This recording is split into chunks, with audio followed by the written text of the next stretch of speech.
नमस्तुभ्यम नमाम्यहम्। हम सहोदर आर्य राष्ट्र के रहने वाले मेरे हम उम्र भाइयों, आप सभी को मेरा नमस्कार है। स्वागत है आप सभी का अपने पसंदीदा प्रोग्राम नाड़ी वैद्य काया क्लब के अंदर। आज हम बात करते हैं पानी की। शास्त्रों में कहा गया है पानीयम प्राणिनाम प्राणः। पानी जो है वो प्राणियों का प्राण है। लेकिन फिर भी हम क्यों रोगी हैं? इसका मतलब हम कहीं न कहीं पानी का गलत प्रयोग कर रहे हैं, क्योंकि किसी भी चीज़ का हीन योग और अति योग यानी ज़्यादा प्रयोग करना भी बीमारी है और कम पीना भी बीमारी है। लेकिन पानी कितना पीना चाहिए?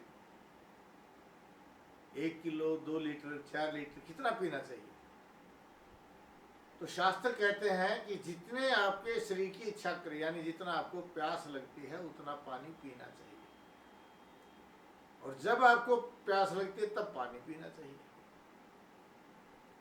अगर हम प्यास लगी नहीं पानी पीते हैं तो यही पानी हमारी किडनी को खराब कर देता है, और प्यास लगी और पानी नहीं पीते हैं तो यही पानी की कमी हमारे अंदर पथरी रोग को पैदा कर देता है।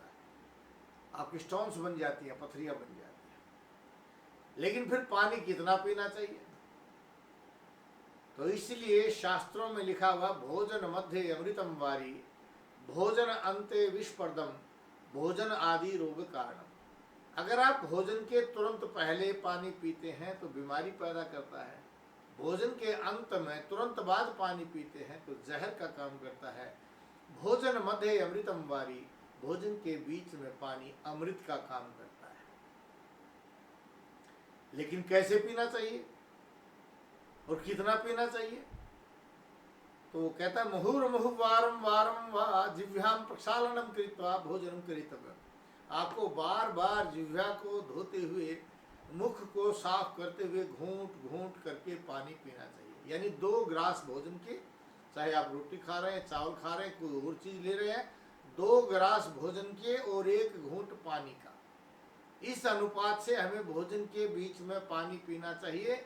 जब भोजन के बीच में ऐसे पानी पिया जाता है तो वह पानी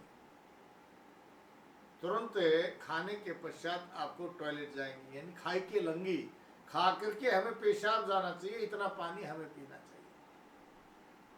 और जब इतना पानी पिएंगे तो आपको कभी पथरियां नहीं बनेंगी, बीपी नहीं बनेगा, झुर्रियां नहीं आएंगी, क्योंकि सब किसके कारण था?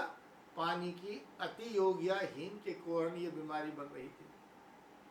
अब पानी कैसे पीना चाहिए? बहुत से लोग कहते हैं पानी बैठ कर पीना चाहिए, कोई कहता है खड़े होकर के पीना चाहिए।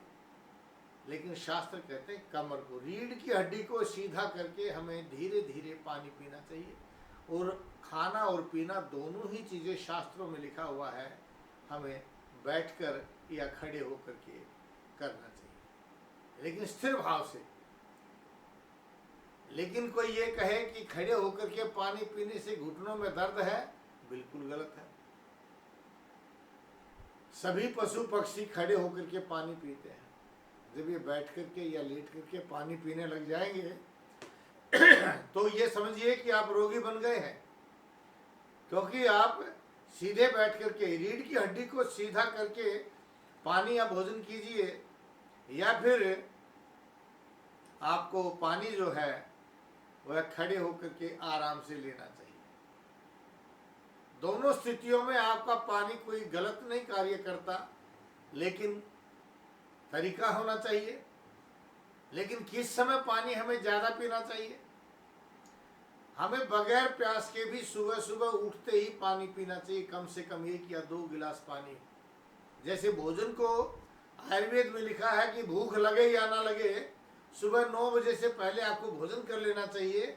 इसलिए सुबह आपको प्यास लगे या ना लगे, सुबह आदत बनानी चाहिए कि आपको कम से कम 1 या 2 गिलास पानी पीना चाहिए। उसके बाद कुछ समय घूमना चाहिए। घूमने से जो लोग कहते हैं कि हमें सुबह सुबह टॉयलेट नहीं आता, तो उनका टॉयलेट समय पर जाने लग जाएंगे, पेट अच्छे से साफ हो जाएगा। और जब आपका पेट अच्छे से साफ होगा तो आपको बीमारी ही नहीं बनेगी। सर्वेशाम रोगानाम निदानम कुपिता मलः। सभी रोगों का मूल कारण जो है मल है, और इस मल को जब मूत्र द्वारा और मल द्वारा बाहर निकल जाता है तो समझो आप 90% ठीक हो गए। अब पानी को गर्म करके पीना चाहिए या ठंडा पीना चाहिए, ये भी आपके अंदर भ्रांति है। बहुत से लोग कहते हैं सुबह सुबह गर्म पानी पीना चाहिए, लेकिन शास्त्रों में लिखा हुआ हमें शीतल जल का प्रयोग करना चाहिए, बासी पानी का प्रयोग करना चाहिए। सुबह सुबह उठते ही हमें न वो पानी ज़्यादा ठंडा होना चाहिए न गर्म होना चाहिए, कवोशन बोलते हैं, न गर्म न ठंडा, यानी नॉर्मल पानी हमें पीना चाहिए। और भोजन के बीच में पानी पीना चाहिए। जब भोजन के बीच में आप पानी पिएंगे 1.5 घंटे तक आपको प्यास नहीं लगेगी। और दाल और सब्जी का जो आप प्रयोग करते हैं अच्छे पानी वाली प्रयोग करनी चाहिए, जिसमें खूब पानी हो, गोताखोर बोलते हैं, जिसमें अच्छा पानी हो। ऐसी दाल सब्जी का प्रयोग करेंगे तो वह दाल सब्जी कभी भी आपको कब्ज नहीं करेगी, गैस नहीं बनने देगी, मोटापा नहीं आने देगा।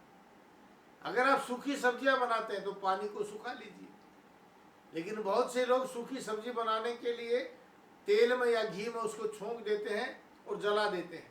तेल या छोंक में जो आप सूखी सब्जियां बनाते हैं, पहली बात तो वो अवशोषित नहीं होती, छोटी आंत उसका एब्जॉर्ब नहीं करती, और उससे आपको हाइटस हर्निया जैसे रोग बन जाएंगे, अल्सर वाले रोग बन जाएंगे, अल्सरेटिव कोलाइटिस बन जाएगा, और आपको बवासीर जैसे रोग बन जाएंगे। भोजन के बीच में आप पानी पीजिए, लेकिन सब्जी या दाल के अंदर भी खूब पानी होना चाहिए। दिन में आप जितनी प्यास लगे उतना पानी पीजिए, लेकिन कभी भी अधारणीय वेग में आता है। अगर आपको प्यास लगती है तो प्यास को रोकना नहीं चाहिए।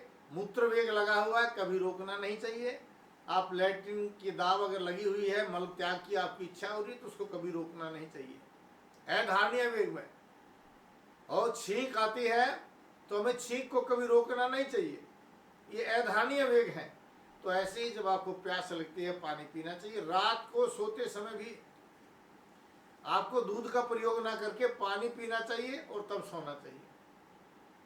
जो बच्चे रात को दूध पी के सोते हैं वो रात्र में बेड सैया मूत्र बोलते हैं, बेड पर पेशाब कर देते हैं, वो बीमारी पैदा हो जाती है। तो रात को सोते समय आप पानी का प्रयोग कीजिए।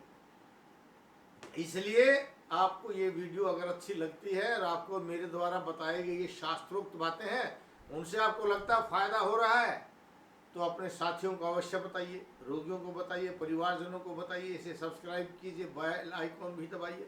और किसी भी रोग के बारे में अगर आप जानना चाहते हैं तो अपने इस यूट्यूब चैनल नाड़ी वैद्य कायाकल्प को देखिए। और किसी बीमारी के बारे में जानना चाहते हैं कमेंट्स कीजिए, क्योंकि सप्ताह में एक बार जितने आपके कमेंट्स होंगे मैं उनका जवाब दूंगा। वह बुधवार का दिन होगा, प्रत्येक बुधवार के दिन हम आपके प्रत्येक कमेंट्स का जवाब देंगे जो आपने पूछा है। जब इकट्ठे हो जाएंगे तब करेंगे। गच्छामि पुनर्मिलनाय, जा रहा हूँ दोबारा मिलने के लिए, इन्हीं भाव के साथ कि आप स्वस्थ रहें, अपने परिवारजनों को स्वस्थ रखें, भारतवर्ष को स्वस्थ रखें। जय भारत, जय भारत।